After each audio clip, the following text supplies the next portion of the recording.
Thank you for all the reaction and great comments to the new podcast that I've been putting out, The Grid Energy Conversation for the Serious.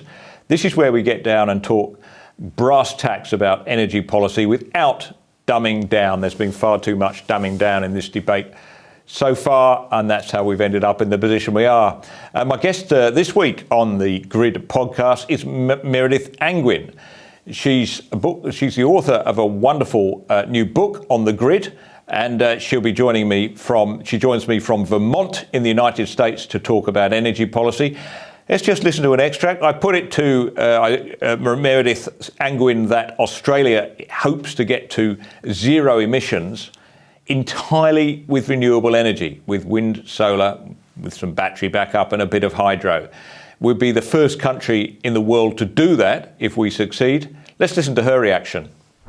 There's a pattern emerges in countries that have low carbon electricity systems, New Zealand being one, Iceland, Ottawa. You know, we've been through the places where it's happening. There's something, to me, seems glaringly obvious. Every one of them has either a lot of a natural resource like hydro or geothermal, or is using it in combination with nuclear. And countries like France, which use less hydro, use a lot more nuclear. Now, that's true, isn't it? So no country has got to a low carbon electricity grid using anything else to do the heavy lifting other than hydro, little bit of geothermal in some cases, but nuclear being the big one. Yes, I mean, there's a really nice book about that called A Bright Future.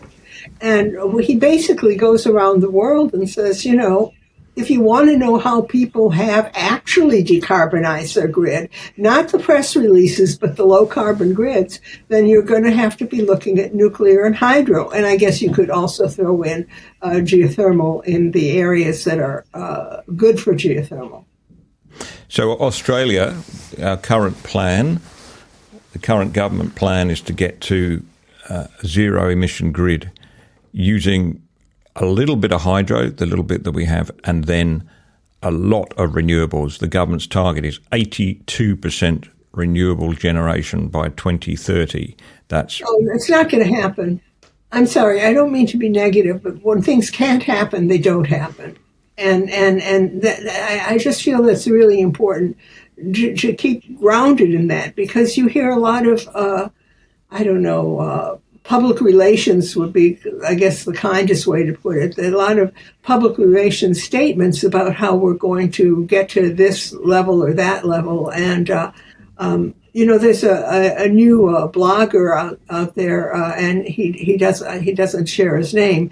And he calls his blog, which is partially about the difficulties of using a lot of renewables, he calls it Green Leap Forward, in parallel to the great leap forward that the Chinese did, which basically led to nothing but starvation and misery. Well, that's a great phrase. I'm going to borrow that.